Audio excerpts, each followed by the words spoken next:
Olá pessoal, é uma grande alegria podermos nos encontrar em nome de Jesus.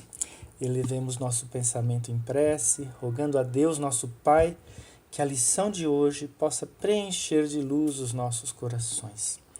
A mensagem que iremos comentar chama-se Renovação e Preparação. Está no capítulo 47 do livro Coragem, autoria do Espírito Emmanuel, com psicografia de Chico Xavier. Essa é uma mensagem muito desafiadora, porque nos fala dos momentos difíceis de renovação em nossa vida, momentos esses pelas quais todos nós passamos. Emmanuel dá vários exemplos desses momentos difíceis e cada um de nós poderá acrescentar os seus momentos difíceis baseados na experiência própria. Ele nos fala de filhos que deixam o lar quando adultos, de desafios da convivência em família, de separações ou distanciamento de pessoas queridas, de desencarnação daqueles que nos são próximos. Muitas vezes gostaríamos que as situações da vida permanecessem congeladas ou fixadas naqueles momentos felizes do início e que nunca mudassem.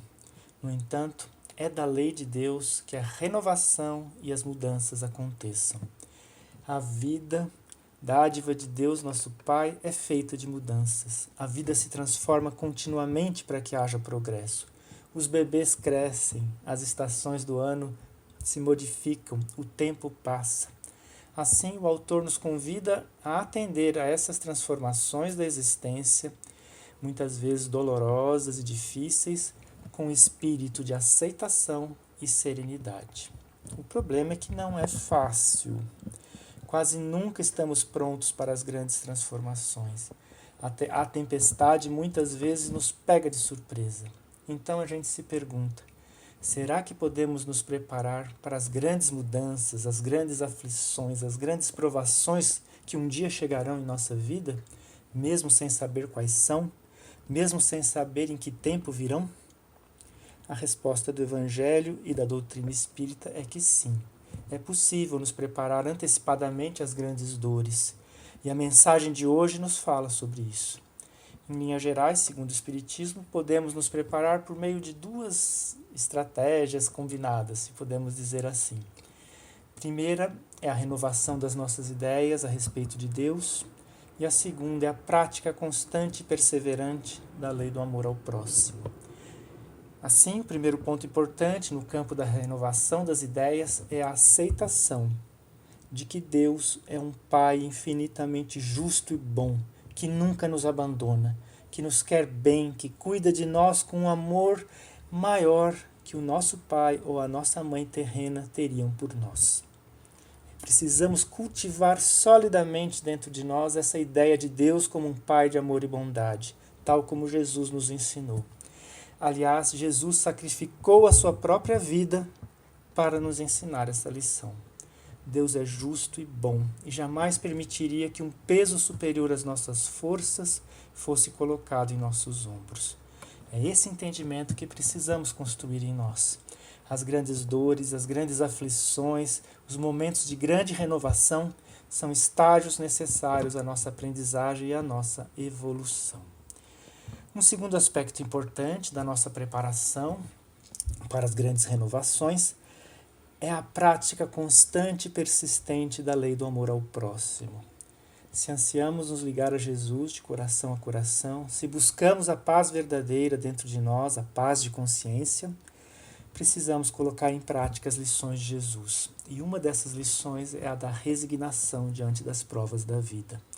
A revolta frente à vontade de Deus, por mais justificada que se pareça aos nossos olhos, nos afasta de Deus e nos traz infelicidade. O amor de Deus nos constrange, ensinou Paulo na segunda epístola aos Coríntios. O amor de Deus nos constrange a trabalhar e a perseverar no caminho do bem, sem esmorecer, apesar das dificuldades. Essa imagem que Paulo utiliza é muito forte. É como se o amor de Deus por cada um de nós fosse uma luz potente de dentro para fora, nos constrangendo a trabalhar e amar ao próximo incessantemente, até que abandonemos em definitivo as zonas inferiores do nosso eu. É por isso que Emmanuel descreve o verdadeiro cristão como alguém que está sempre a serviço do bem, porém, ao mesmo tempo, encontra-se insatisfeito, embora resignado, firme na fé, não obstante angustiado, servindo a todos, mas sozinho em si mesmo, seguindo estrada fora, impelido por ocultos e indescritíveis aguilhões.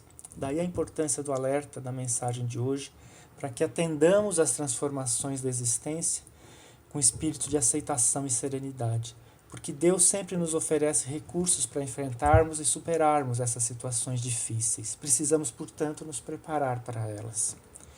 Talvez o maior exemplo de resignação e aceitação diante das dores e aflições da vida aqui na Terra foi o próprio Jesus.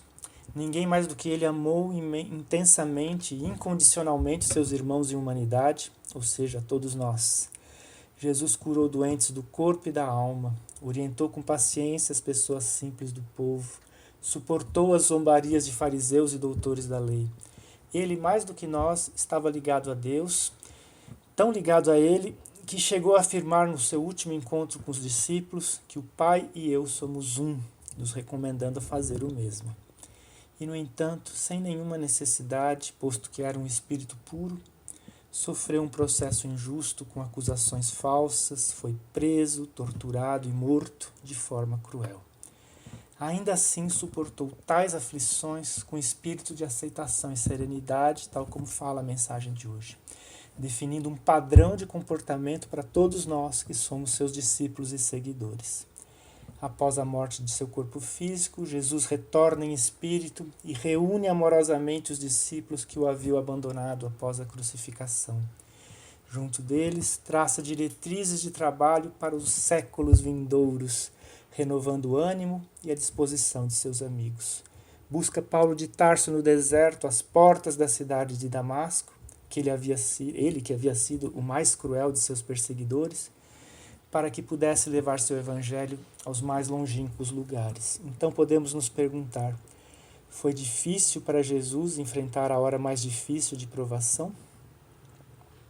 Sim, tanto que ele chorou no Jardim das Oliveiras nos momentos que antecederam a sua prisão, conforme diz Paulo. E depois, Jesus ainda diz a seus discípulos, a minha alma está profundamente triste.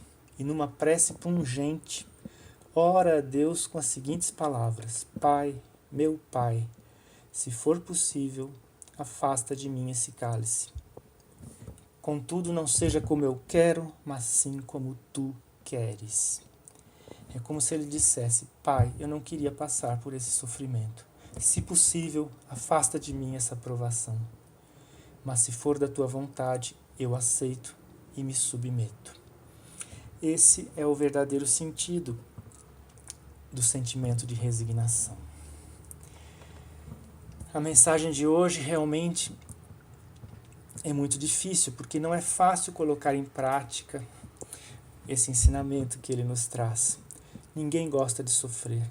Nosso instinto é fugir do sofrimento, negar o sofrimento. Porém, se o sofrimento é necessário e faz parte da vida, se está de acordo com a lei de Deus, que possamos enfrentá-lo com o coração ligado ao alto, como Jesus exemplificou, atendendo às renovações da existência com espírito de aceitação e serenidade. Porque Deus sabe o que faz, e o que Ele faz é sempre o melhor para nós. Era isso, pessoal. Elevemos nosso pensamento ao alto e agradeçamos a oportunidade do encontro de hoje.